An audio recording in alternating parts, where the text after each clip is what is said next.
Hello and welcome to the podcast. This is Ron's Amazing Stories. We have stories that should thrill you a little and chill you a little. It's amazing. What you'll hear are adventures sent in by you guys, classic stories from the pulp mags, and episodes from the golden age of radio. We have special segments like Ghost Stories with Sylvia. That's amazing. And These Are Your Stories. So settle in for the next hour and enjoy the show. One more thing. You just might want to prepare yourself to be taken away from today. Another 5-minute mystery.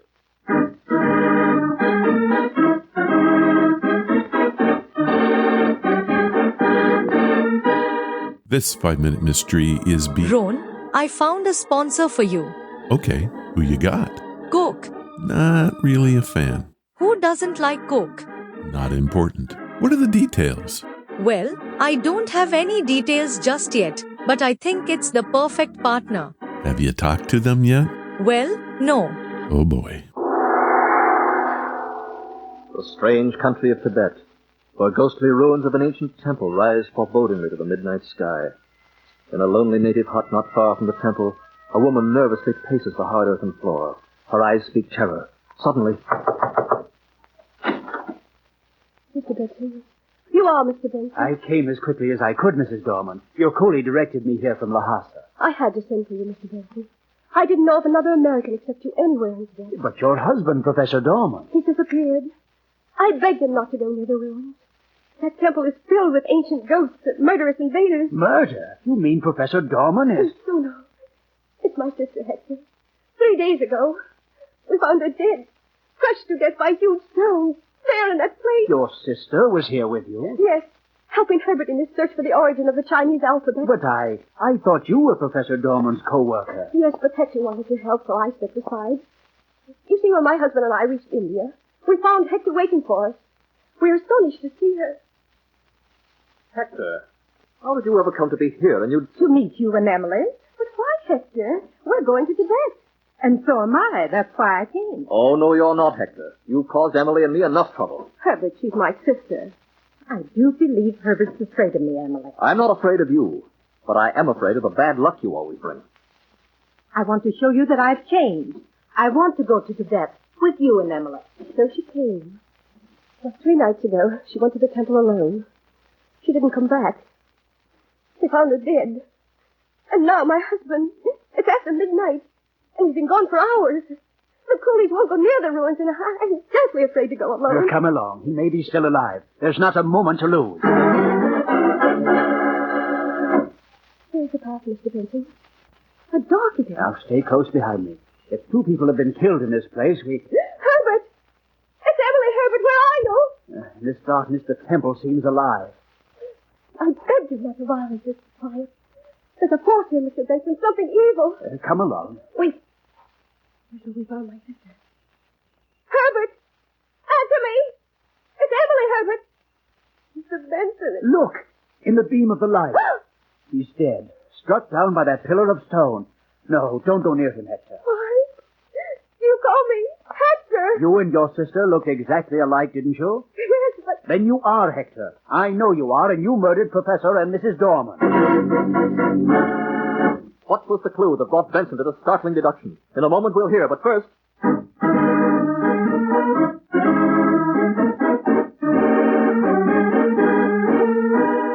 Well, that was dramatic. Ron, I would like you to meet James Quincy. Hello. He is the CEO of Coca-Cola. I see. He has some questions about sponsoring the 5-minute mystery. Oh my. Mr. Ron, how large is your audience? Oh, I'd say about 86,000, give or take. 86,000? I was given to believe millions. Well, I don't think he was impressed. It's a conspiracy against the show. No, I think you just told a fib. And now, back to our 5-minute mystery. You plan to pose as Mrs. Dorman, to take his body back as proof of death, and live the rest of your life a wealthy woman. Now come along. I'm taking you to the American legation. You see, if you had been the real Mrs. Dorman, you wouldn't have said what you did. So it may interest you to know the Chinese language has no alphabet.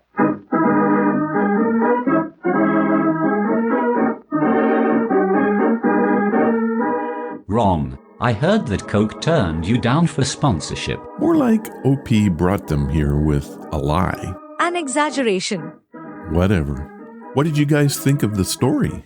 Misguided, overly dramatic, and the Chinese do have an alphabet called Hanzi, the oldest used writing system in the world. Good to know.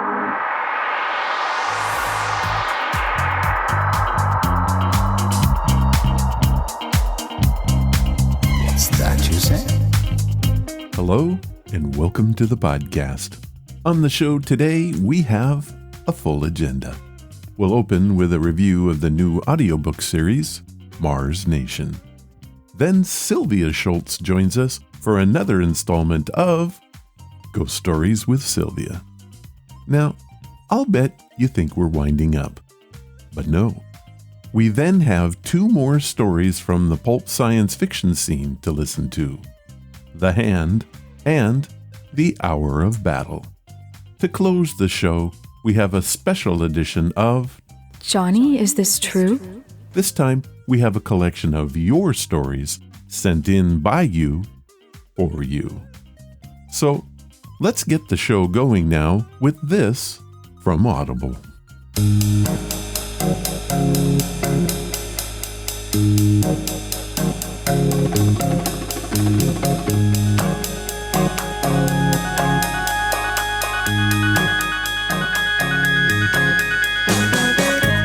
Today's podcast is brought to you by Audible. Get a free audiobook and a 30-day free trial at audibletrial.com/Ron's Amazing Stories.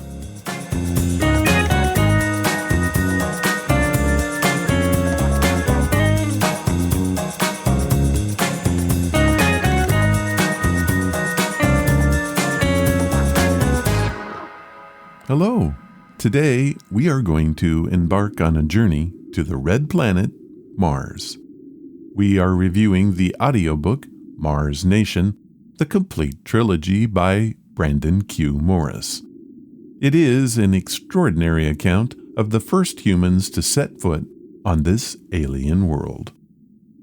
Now, there's little doubt that Mars will be the next step in our continuing march to the skies, with some predicting we'll take that giant leap within the next decade. Who among us will be the first intrepid explorers to settle Mars? Will they survive that barren world? What will life be like for the first human Martians?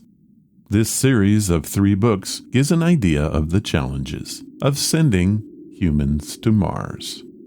Here is a clip from Book 1 of the series. The sun floated right above the horizon in a rosy sky. Lance squinted at it. It looked much smaller from here than it did from Earth, but its light could still blind him if he gazed right into it. After a few more arc minutes around the sun, the sky shifted to blue. Sharon, the pilot whose studies had also included meteorology, had told him about this, but he hadn't believed her. He needed to apologize to her, even though the others knew by now that he was one of those who had to see such things with his own eyes. "Everything all right?" he heard Mike's voice say over his helmet radio. "Yes, Commander. It's very romantic. You have things to do." "Thanks, Mike," he thought. "Like I didn't know that already." Lance took his time anyway. It was to be his first step onto the new planet that would be his home for the next 6 months. Until now, all he had done was travel across the Mars surface from the landing site of the Endeavour to their quarters inside the rover's pressurized cabin, which he reached via a pressurized tube. He squinted again at the distant sun. It looked white from here, not yellow, like from Earth, which might explain why it felt less warm. Of course, that wasn't the fault of the color, but rather the distance. "We need to optimize the disembarking process," he said. "If it takes us 6 hours every time, we'll never get any work done." "Don't worry," Mike replied. "Even after the sun sets, it will stay light for a while. The dust in the atmosphere will keep reflecting the sunlight even after the sun has dropped below the horizon. No shit. Slipped out before Lance could catch it. The commander's know-it-all commentaries always rubbed Lance the wrong way. They had received more than enough information about what a day was like on Mars during their intensive training. However, it never paid to let himself get annoyed. He was lucky Mike was always insensitive to stuff like this, and there were the times when no one except Mike had a handy answer for something. It wasn't a surprise to find out that the man had finished his college physics degree by the age of 19. Lance braced his hands against the roof to their quarters and pushed downward. 90% of the base was buried under the Martian surface to protect its residents from radiation. The roof was composed of the now unneeded heat shields that had once belonged to the Explorer robots that had built the base prior to the humans' arrival. A thick layer of Martian dirt was spread across the metal. Lance finished pushing his torso up through the hatch. He pulled his legs out, knelt on the roof, and finally stood up. His breathing was heavy. After so many months of weightlessness, every activity seemed astonishingly difficult.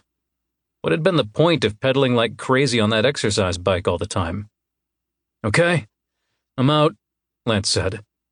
"Looking good," Mike answered. "At least from what I can see on the screen. But your heart rate? You're really out of shape, aren't you? Watch it, boy, or I'll show you what shape I'm in at arm wrestling later on." Diplomatically speaking, Mike was notably underwhelming in terms of physique. It was nothing short of a miracle that he had made it through the training process. His intellect probably compensated for everything else, but he didn't stand a chance beating Lance at arm wrestling. Lance took a cautious step away from the hatch toward the sunset.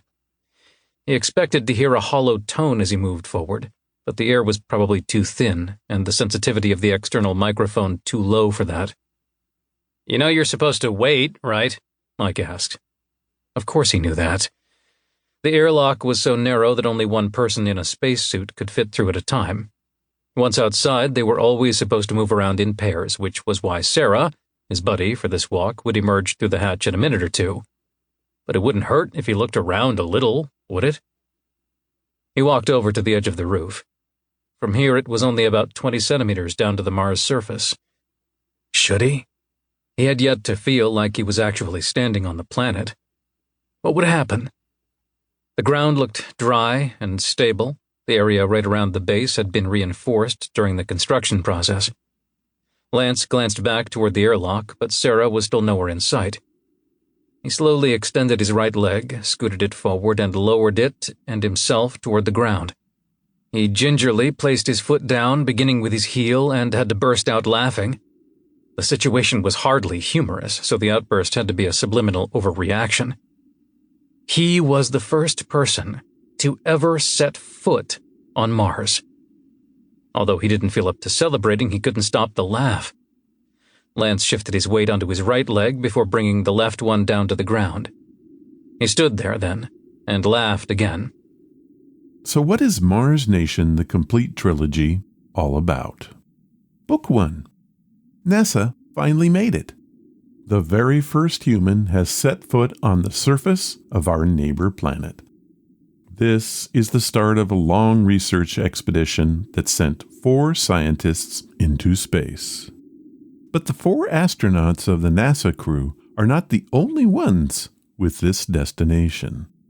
The privately financed Mars for Everyone initiative has also targeted the red planet. 20 men and women have been selected to live there and establish the first extraterrestrial settlement. Book 2. A woman presumed dead fights her way through the hostile deserts of Mars. With her help, the NASA astronauts orphaned on the red planet hope to be able to solve their very worst problem. But their hopes are shattered when an unexpected menace arises and threatens to destroy everything. Book 3.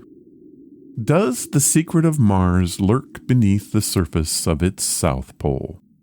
A lone astronaut searches for clues about the earlier inhabitants of the red planet. Meanwhile, Rick Summers, having assumed the office of Mars City Administrator by deceit and manipulation, tries to unify the people of Mars with weapons under his control. Sound familiar? So what do I like about these books? What's not to like? There are intriguing storylines, captivating plot twists, amazing and imaginative story elements, and excellent voice acting. This is one of the most consistent reads I have ever come across. It is narrated by Greg Tremblay, who I've not heard of before, but I will be looking into more of his work. He is truly gifted. Greg did a great job of keeping the voices different, so I was never confused about who was talking. And the cadence and voice was pretty good to listen to. This is a surprisingly well-crafted series. There's no nonsense, and all the factual realities of the world, or Mars, are sound. The author, Brandon Q. Morris, does a good job of creating the setup and narrative of the story with some very interesting characters. I never grew bored and couldn't wait to see what was next. I highly recommend this one, and if you enjoy Frontiers or Mars-related stories, this one is for you. Now, if that appeals to you, head to audibletrial.com/Ron's Amazing Stories, and you can have all 3 books of Mars Nation for free. Here is what Audible has set up for us. They are offering a free audiobook in 30 days to give you the opportunity to check out the service. You can stream or download thousands of included audiobooks, podcasts, and Audible originals in the Plus catalog. There's so much to do, you'll never run out of material. So, to download your free audiobook today, go to audibletrial.com/Ron's Amazing Stories. Thank you, Audible. And now, it's time for Ghost Stories with Sylvia.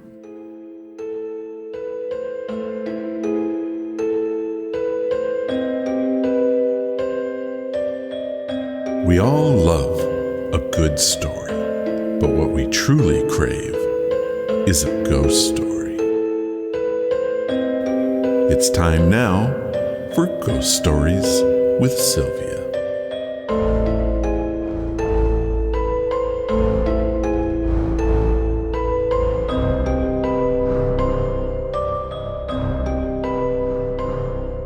Sylvia Shults is a librarian and author by day, but at night, she becomes a ghost hunter. Following a lifetime spent in the pursuit of the weird and the strange, her non-fiction works include Ghost of the Illinois River, Fractured Spirits, 44 Years in Darkness, Hunting Demons, and The Spirits of Christmas. We now cross over the veil and join Sylvia as she tells us more tales from the unknown. Sylvia, are you there? Hello, come on in. Sylvia, it has been a coon's age. Can I say that? Oh my gosh, it has been so long since we've talked, Ron. Is it okay to say it's a coon age? Is that considered okay now, or is that a derogatory statement? I don't think so. A coon's age? Yeah, I've got raccoons in my backyard and they don't care about it, so it should be fine. Well, I just don't want to start a social media uproar. Oh, yeah, let's avoid that. All right, well, we're here for a special edition of Ghost Stories with Sylvia. Yay!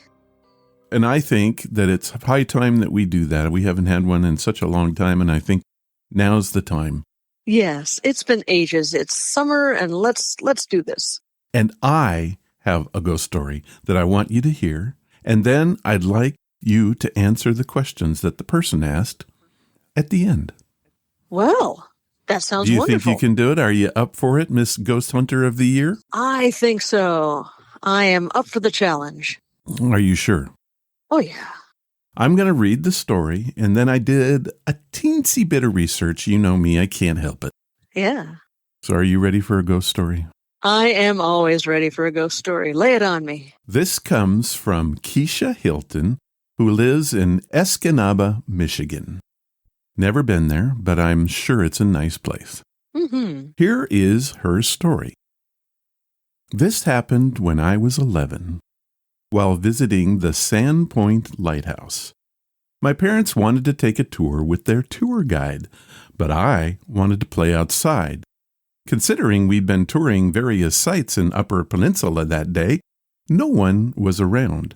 So my parents ended up letting me play outside the lighthouse while they took a quick tour. As I played outside, a really beat-up ball rolled up to my feet. I bent over, picked it up, and as I stood back up, I saw a boy standing next to the edge of the lighthouse, looking at me.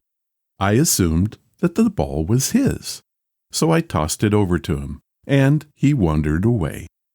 I didn't think anything about it, but when my parents were done with the tour, they asked me what I did.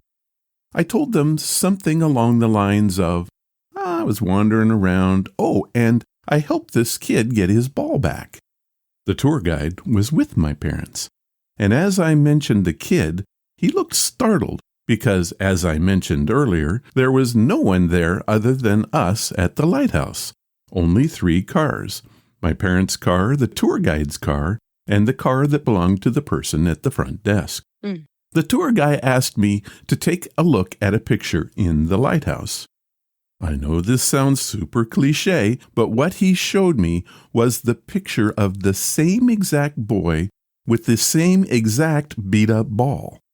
Apparently, that kid died at the lighthouse. On a side note, we checked around and there was no boy around. So, you might be asking me, why was this creepy, especially considering that the boy never scared me or even tried to scare me? What creeps me out is that I touched that ball.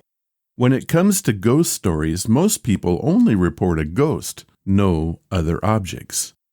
Assuming that it was a ghost, was the ball a ghost? And what the heck did I touch? Also, it felt solid like a real ball. If it was a ghost ball, then how do you explain what I touched? This still bothers me to this day. What do you think, Sylvia?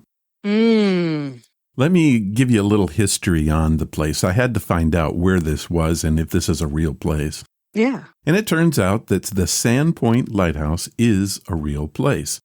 It was established in 1867 by the National Lighthouse Service. I didn't know there was such a thing. Sand Point Light has guided ships through squalls and shoals throughout its colorful history. A fire in 1886 destroyed the structure, but the lighthouse was rebuilt and served the sailing public until its decommissioning by the Coast Guard in 1939. Today, an electronic club light guides boats into the harbor, and the lighthouse has been restored as a maritime museum. So this is a real place. So, okay, Sylvia, you're on. What do you think? Ghost ball. This is a really interesting situation. Usually when objects appear in a haunting situation or in a paranormal situation, it's usually when a poltergeist is involved. We call those items apports because they appear out of nowhere. Like coins falling from thin air or rocks being thrown, something like that, or a ball being rolled toward you. But usually that happens in a poltergeist situation where you don't see the ghost. Having an object appear, a physical object that you can touch, and then also seeing a spirit, a full body apparition, that's very, very rare. And I'm impressed with this story. That was quite an experience. So I can't get over the ball. Yeah, that is really amazing. And then to see the exact same kid with the exact same ball in a picture inside the lighthouse. That is even more compelling to have that sort of pictorial evidence of the haunting. I think what would be happening there is that the little boy is probably aware of the fact that there is a photograph of him with the ball. So that's how he manifests, is holding this ball and playing with this ball, because he's been memorialized for all eternity in this photograph holding a ball. So maybe he has that ability to manifest the ball as well. That just would take a lot of power, a lot of energy, would it not? It would, yes. But I haven't met a lighthouse that isn't haunted. Water seems to have a direct effect on hauntings. There's a lot of energy stored in water.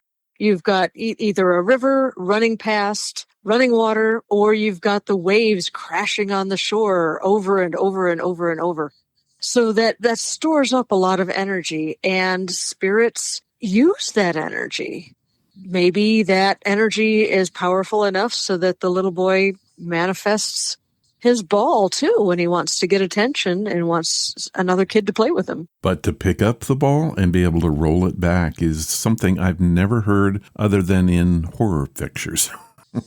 What comes to mind is The Shining. I the whole time when I was looking at this story, I kept thinking of The Shining, the infamous hotel where the two little girls are there and they manifest. Oh, yeah. They manifest. That to me is what this represents. This is what drives my head here, is that kind of haunting. So what do you think? Is it a haunting then, or you think it's just a poltergeist? I don't know. I don't think it's a poltergeist. I would class this as a regular haunting rather than any poltergeist. Certainly activity. not residual. No, not at all residual, because residual hauntings are known for not interacting with the witness. They just go on about their business and ignore anybody who happens to be watching. So for him to roll the ball to her and be glad when she rolled it back, I mean, that's definitely not a residual haunting at all. Yeah, and the other thing that kind of drives me crazy actually, is that, okay, so we got this scene, the parents are taking the tour and she's outside playing. Fine, except that I doubt that they would let her play outside at night. Do you think? Probably not. This sounds, from the way she's describing it, it seems to me like this happened in broad daylight. Yeah, exactly. How else could it have happened? I mean, yeah. I think an irresponsible parent would say, "Oh yeah, this is a place where there's waves breaking and rocks and everything else. Yeah, go ahead and go play outside. It's night, but no problem." No, I would not let a child of mine do that. And also, it would be rare that the tour guide is offering tours after dark either. I mean, unless it's a paranormal tour, which this obviously was not. They wouldn't, yeah. Well, it sounds like it's a maritime museum now, so more than likely it's a collection of things that were around since, well, what did they say, 1886? Yeah. So as lighthouses go, this is a young one. It is, yeah. So, well, okay, so I don't know about this, and all I can say to you, Kesha, is that is an amazing story, and it belongs on Ron's Amazing Stories. That was a super fun story. I would call it amazing, yeah. All right, Sylvia, so we haven't talked in a while. Tell me what you're up to. Oh, boy, lots of stuff. I have a new book out. It is called Gone on Vacation, Haunted Zoos, Museums, and Amusement Parks. I've been teasing this book for a while, and it is out and in the world, and people are really digging it. Well, I got to tell you, I got to be honest, this is the first one I haven't read yet. I've read all the other ones. I haven't read this one yet, but I am going to. Oh, boy. I'm waiting for the audiobook. When's it coming out? Audio. I don't know. Some of your books are in audio form, so I thought. Some of them are, yeah. But I haven't found this one yet, so. Some of my fiction is in audio form. Oh, is it? Enough. Yeah. Well, that's cool. Yeah. Double Love and Trouble is an audiobook. Oh, well, I am going to have to just bite the bullet and actually read the paper version of this thing. Yeah. You'll enjoy the paper version because the publisher has a collection of vintage postcards, and he used some of those postcards to illustrate the stories. Oh, really? Yeah. Oh, neat. So you've got postcards of the Field Museum and the various amusement parks that I talk about. So, yeah, he used those postcards as the illustrations for some of the stories. Well, I'm okay. You sold me. I'm going to buy the paperback. Yeah. The other thing that's interesting that you would not find in the audiobook is the fact that at the end of the book, there is a little surprise. So if you go to any of these places, take a little road trip, go on vacation, and you visit one of these places and you really want to take a selfie, but you don't have anyone to take a selfie with, on the back page of the book, there is a little cartoon ghost. He's got a little fedora on, he's got a suitcase at his feet, and he's sitting on a train bench, and he is just all ready to go on vacation with you, so you can take a selfie with this little ghost. That's cute. Yeah. Okay, I am going to buy the book. I'm going to do it. And read the thing holding a book. I haven't done that in a long time. And you know the last time I did? The Grave Deeds and Dead Plots. Oh, wow. That was the last one. That was the last one I actually read in paper form. Oh, my goodness. So that's not that old, though. Come on. No, that came out before Gone on Vacation. So, yeah, that was the second to last book. And speaking of Grave Deeds and Dead Plots, did you know that is the first book in a series? I did know that. Okay. Well, you will be happy to know that the second book is going to be out by the end of the summer. And it is going to be called? Grave Deeds and Dead Plots Volume 2. What an ingenious title. Isn't that amazing? It is. Okay, Sylvia, so if people want to find out about all these wonderful books and find you, where do they go? They can visit sylviashults.wordpress.com. And everything's there. Everything is there. Links to Lights Out, links to the books, all sorts of fun stuff. And I'm still doing the Today I Learned every Monday morning, and those are on the website. It is a one-stop shopping for Sylvia Shults. Well, thanks for being with us today, Sylvia. I really appreciate it. Oh, absolutely. I had a blast as always. Thank you now. Take care. Ghost Stories with Sylvia was brought to you by Audible. I always have a great time talking with Sylvia, and I learn all kinds of new stuff. If you want to visit her on her home turf, head to sylviashults.wordpress.com. There you will find her blog and access to the podcast Lights Out. I will have links available in the show notes. Thank you, Sylvia. As mentioned in the chat today, some of Sylvia's books are on Audible. You can get one for free at audibletrial.com/Ron's Amazing Stories. Again, I want to thank Sylvia for being with us today. She is one of a kind. Thank you, Sylvia.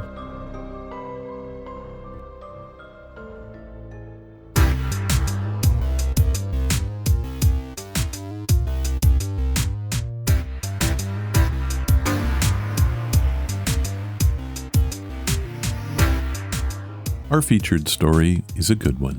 It comes from the Space Science Fiction magazine's September issue, 1953. While I don't think about it often, I do wonder from time to time what an alien invasion might be like. I've even written a few short stories on the subject. Not very good ones, I might add. Our tale takes a broad look at what could happen. What if the attacking race could control our minds? The story is titled The Hour of Battle and was written by Robert Sheckley. As one of the Guardian ships protecting Earth, the crew had a problem to solve. Just how do you protect a race from an enemy who can take over a man's mind without seeming effort or warning? That hand didn't move, did it? Edwardson asked, standing at the port, looking at the stars. No, Morse said. He had been staring fixedly at the Addison detector for over an hour. Now he blinked 3 times rapidly and looked again. Not a millimetre. I don't think it moved either, Castle added from behind the gunfire panel, and that was that. The slender black hand of the indicator rested unwaveringly on 0. The ship's guns were ready, their black mouths open to the stars. A steady hum filled the room. It came from the Addison detector, and the sound was reassuring. It reinforced the fact that the detector was attached to all the other detectors, forming a giant network around Earth. Why in hell don't they come? Edwardson asked, still looking at the stars. Why don't they hit? Ah, shut up, Morse said. He had a tired, glum look. High on his right temple was an old radiation burn, a sunburst of pink scar tissue.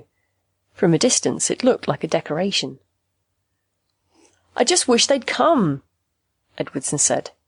He returned from the port to his chair, bending to clear the low metal ceiling. Don't you wish they'd come? Edwardson had the narrow, timid face of a mouse, but a highly intelligent mouse, one that cats did well to avoid. Don't you? He repeated. The other men didn't answer. They had settled back to their dreams, staring hypnotically at the detector face. They've had enough time, Edwardson said, half to himself. Castle yawned and licked his lips. Anyone want to play some gin? He asked, stroking his beard. The beard was a memento of his undergraduate days. Castle maintained he could store almost 15 minutes' worth of oxygen in its follicles, although he had never stepped into space unhelmeted to prove it. Morse looked away, and Edwardson automatically watched the indicator. This routine had been drilled into them, branded into their subconscious. They would as soon have cut their throats as leave the indicator unguarded. Do you think they'll come soon? Edwardson asked, his brown rodent's eyes on the indicator. The men didn't answer him. After 2 months together in space, their conversational powers were exhausted. They weren't interested in Castle's undergraduate days, or in Morse's conquests. They were bored to death even with their own thoughts and dreams, bored with the attack they expected momentarily. Just one thing I'd like to know, Edwardson said, slipping with ease into an old conversational gambit. How far can they do it? They had talked for weeks about the enemy's telepathic range, but they always returned to it. As professional soldiers, they couldn't help but speculate on the enemy and his weapons. It was their shop talk. Well, Morse said wearily, our detector network covers the system out beyond Mars's orbit. Where we sit, Castle said, watching the indicators now that the others were talking. They might not even know we have a detection unit working, Morse said, as he had said 1,000 times. Oh, stop, Edwardson said, his thin face twisted in scorn. They're telepathic. They must have read every bit of stuff in Everset's mind. Everset didn't know we had a detection unit, Morse said, his eyes returning to the dial. He was captured before we had it. Look, Edwardson said. They ask him, boy, what would you do if you knew a telepathic race was coming to take over the Earth? How would you guard the planet?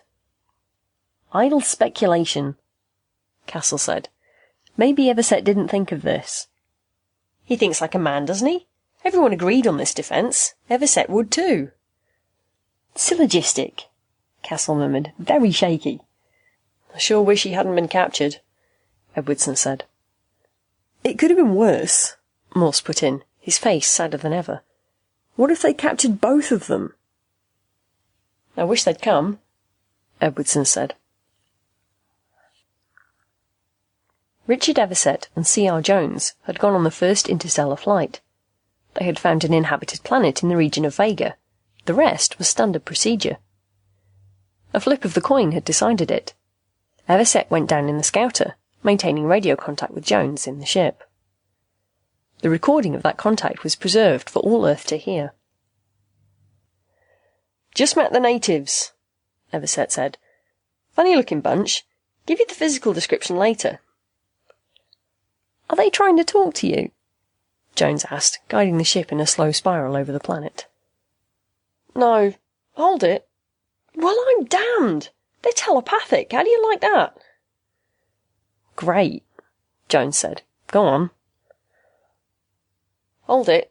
Say, Jonesy, I don't know as I like these boys. They haven't got nice minds. Brother!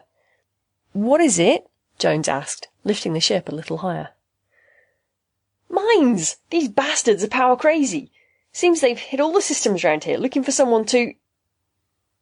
Yeah? I've got that a bit wrong, Everset said, pleasantly. They're not so bad. Jones had a quick mind, a suspicious nature, and good reflexes. He set the accelerator for all the G's he could take, lay down on the floor, and said, Tell me more. Come on down, Everset said, in violation of every law of spaceflight.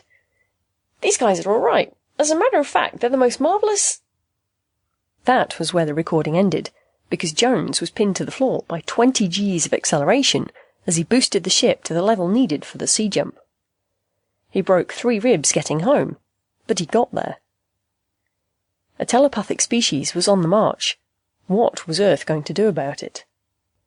A lot of speculation necessarily clothed the bare bones of Jones's information. Evidently the species could take over a mind with ease. With Everset, it seemed that they had insinuated their thoughts into his, delicately altering his previous convictions. They had possessed him with remarkable ease. How about Jones? Why hadn't they taken him? Was distance a factor? Or hadn't they been prepared for the suddenness of his departure? One thing was certain. Everything Everset knew, the enemy knew. That meant that they knew where Earth was, and how defenceless the planet was to their form of attack. It could be expected that they were on their way. Something was needed to nullify their tremendous advantage, but what sort of something? What armour is there against thought? How do you dodge a wavelength? Pouch-eyed scientists gravely consulted their periodic tables. And how do you know when a man has been possessed? Although the enemy was clumsy with Everset, would they continue to be clumsy? Wouldn't they learn? Psychologists tore their hair and bewailed the absence of an absolute scale for humanity. Of course, something had to be done at once. The answer, from a technological planet, was a technological one. Build a space fleet and equip it with some sort of detection network. This was done in record time. The Attison detector was developed, a cross between radar and the electroencephalograph. Any alteration from the typical human brainwave pattern of the occupants of a detector-equipped ship would boost the indicator around the dial. Even a bad dream or a case of indigestion would jar it. It seemed probable that any attempt to take over a human mind would disturb something. There had to be a point of interaction somewhere. That was what the Attison detector was supposed to detect. Maybe it would. The spaceships, 3 men to a ship, dotted space between Earth and Mars, forming a gigantic sphere with Earth in the centre. Tens of thousands of men crouched behind gunfire panels, watching the dials on the Attison detector. The unmoving dials. Do you think I could fire a couple of bursts? Edwardson asked, his fingers on the gunfire button. Just to limber the guns. Those guns don't need limbering, Castle said, stroking his beard. Besides, you'd throw the whole fleet into a panic. Castle, Morse said very quietly, get your hand off your beard. Why should I? Castle asked. Because, Morse answered, almost in a whisper, I am about to ram it right down your fat throat. Castle grinned and tightened his fists. Pleasure, he said. I'm tired of looking at that scar of yours. He stood up. Cut it, Edwardson said wearily. Watch the birdie. No reason to, really, Morse said, leaning back. There's an alarm bell attached. But he still looked at the dial. What if the bell doesn't work? Edwardson asked. What if the dial is jammed? How would you like something cold slithering into your mind? The dial will work, Castle said. His eyes shifted from Edwardson's face to the motionless indicator. Oh, I think I'll sack in, Edwardson said. Stick around, Castle said. Play you some gin. All right. Edwardson found and shuffled the greasy cards, while Morse took a turn glaring at the dial. I sure wish they'd come, he said. Cut, Edwardson said, handing the pack to Castle. I wonder what our friends look like, Morse said, watching the dial. Probably remarkably like us, Edwardson said, dealing the cards. Castle picked them up one by one, slowly, as if he hoped something interesting would be under them. They should have given us another man, Castle said. We could play bridge. I don't play bridge, Edwardson said. You could learn. Why didn't we send a task force? Morse asked. Why didn't we bomb their planet? Don't be dumb, Edwardson said. We'd lose any ship we sent, probably getting them back at us, possessed and firing. Knock with 9, Castle said. I don't give a good damn if you're not with 1,000, Edwardson said gaily. How much do I owe you now? $3,508,010. I sure wish they'd come, Morse said. Want me to write a cheque? Take your time. Take until next week. Someone should reason with the bastards, Morse said, looking out the port. Castle immediately looked at the dial. I just thought of something, Edwardson said. Yeah? I bet it feels horrible to have your mind grabbed, Edwardson said. I bet it's awful. You'll know when it happens, Castle said. Did Everset? Probably. He just couldn't do anything about it. My mind feels fine, Castle said. But the first one of you guys starts acting queer, watch out. They all laughed. Well, Edwardson said, I'd sure like a chance to reason with them. This is stupid. Why not? Castle asked. What, you mean go out and meet them? Sure, Castle said. We're doing no good sitting here.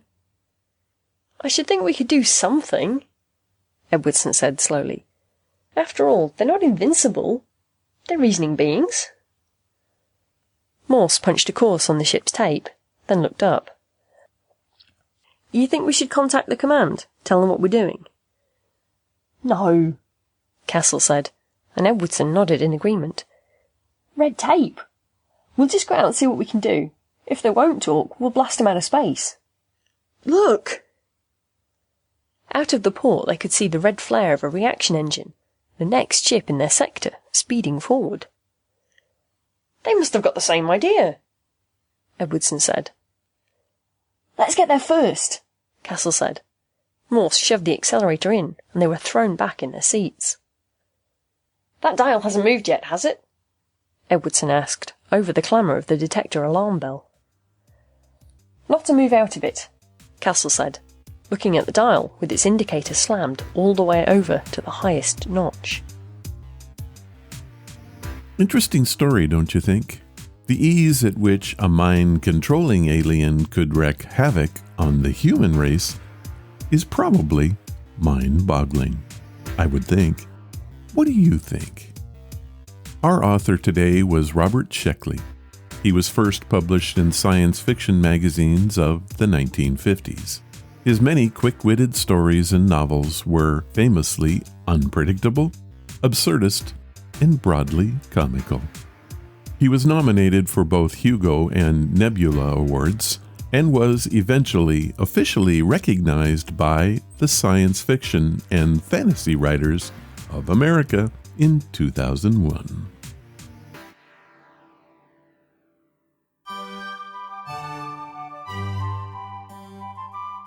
As read by amazing stories, read by amazing people. This time on As Read By, we have a story written by Richard Sternbach. I wasn't able to find anything out about the man, so the name is probably an alias. That means it's left to us to imagine who wrote it. Did you know that the story of creation, in all its majesty, was written in only 600 words? One has to wonder how many it will take to tell of its destruction. Our story is titled The Hands. He was a gigantic figure sitting on top of the mountain. He could have leaned over and dammed a river below with a finger. He sat on top of the mountain, and his beard in the wind was a white flag. Across the plains, as he watched, there were fires glowing, and the mountain under him trembled from explosions 1,000 miles away. He bent his head, and a muffled cry reverberated down the hillside and through the valley. A smaller figure appeared beside him, looking sad. "Try again, Father," the smaller one said. The old one shook his head. "It would be the same." "Give them another chance." They would do it again. "Just one more." The old one shook his head again, and for a while they sat and they watched the destruction. The fires burned higher, and the explosions shook their mountain more roughly. At last, at the end, the old one reached down and scooped up some clay from the bank of the river. He held it in a huge, gentle hand, and the younger one smiled. "You are good to give them another chance, Father." "Not them," said the old one. "What do you mean?" the son asked, wonderingly. "Something else," the majestic figure answered, starting to knead the clay. "I wonder what it shall be." That story came from the November issue of Amazing Stories 1953. I found it while searching for something completely unrelated. I read it through and knew that I had to read it for you. I hope you found it as thought-provoking as I did.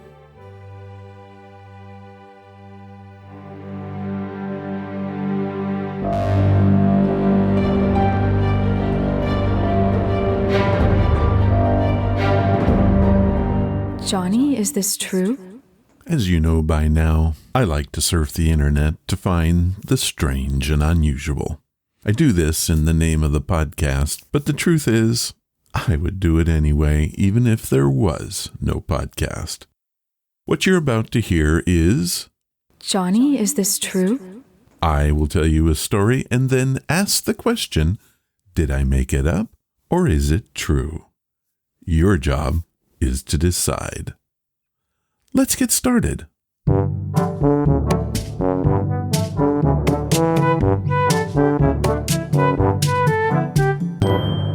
Johnny, is this true?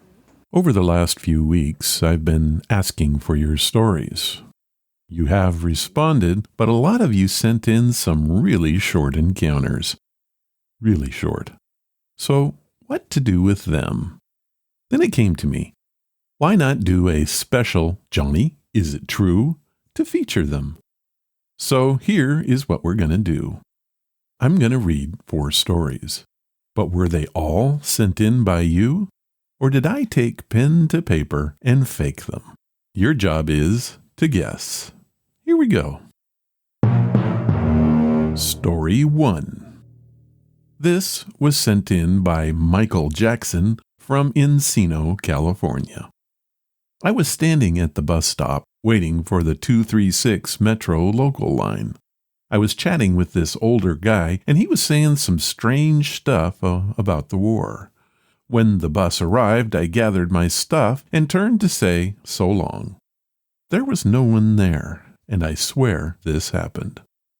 Well, Mike, I swear with a name like Michael Jackson, I must have made this one up. Did I? I did not. MJ did a bit of a thriller and took the bus, just like he said. Story 2. This one was sent in by Juanita Carpenter of Portland, Oregon. Ron, I swear this happened to me. I was asked to house sit for a friend of a friend. I do this all the time, and I've never had anything happen. Well, that all changed. I was settling in, getting to know the dogs. Then they just started running around the house, barking. I called the homeowner to ask about it. They told me not to worry. The dogs were just playing with the ghost. Oh my. Now, did I make this one up? I don't think I did, but you tell me. Nope. This again was a real email sent in via the story submission page. Whoa, crazy stuff. Story 3. Brandy Castro lives in Austin, Texas, and here is her story, or is it? Ron, I was camping with my boyfriend. We had brought some legal, medically approved cannabis with us. After a bit, I saw a man with no legs enter the tent. He looked around and then simply disappeared. Now, you probably think it was the weed, right?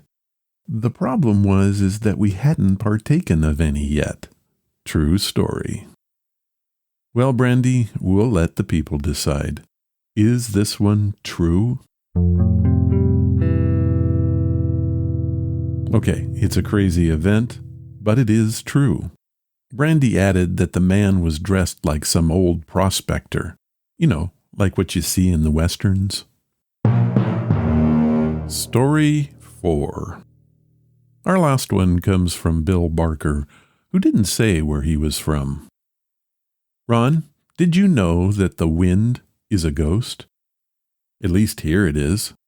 One evening after dinner, I was sitting outside in my favorite lawn chair. A breeze came up and swirled around me. Then out of nowhere, a voice said, "I know your name." To which I said, "What is it?" He said, "Billy," and then the wind stopped. For the record, I had chills. Well, Bill, that one is creepy. But is it a real story? Well, I can't answer that completely, but it was sent into the website and is quite creepy. That is, if you were to ask me. Okay, so I wasn't all that truthful at the start. I gave the impression that one of these stories could be fake. The truth is, they were all sent in by you. I want to thank Michael, Juanita, Brandy, and Billy for answering the call and sharing their stories with us. That's it for this time on Johnny, Is It True?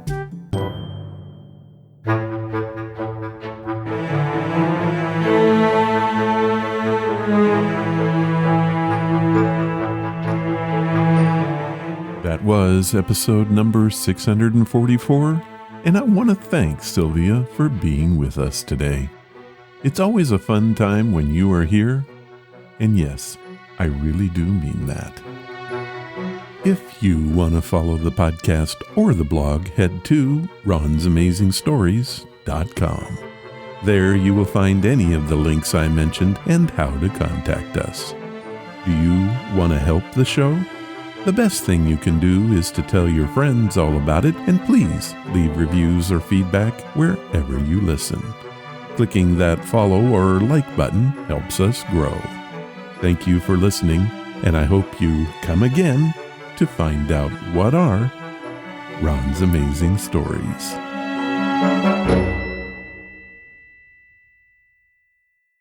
All of the vintage audio used in the podcast is believed to be in the public domain.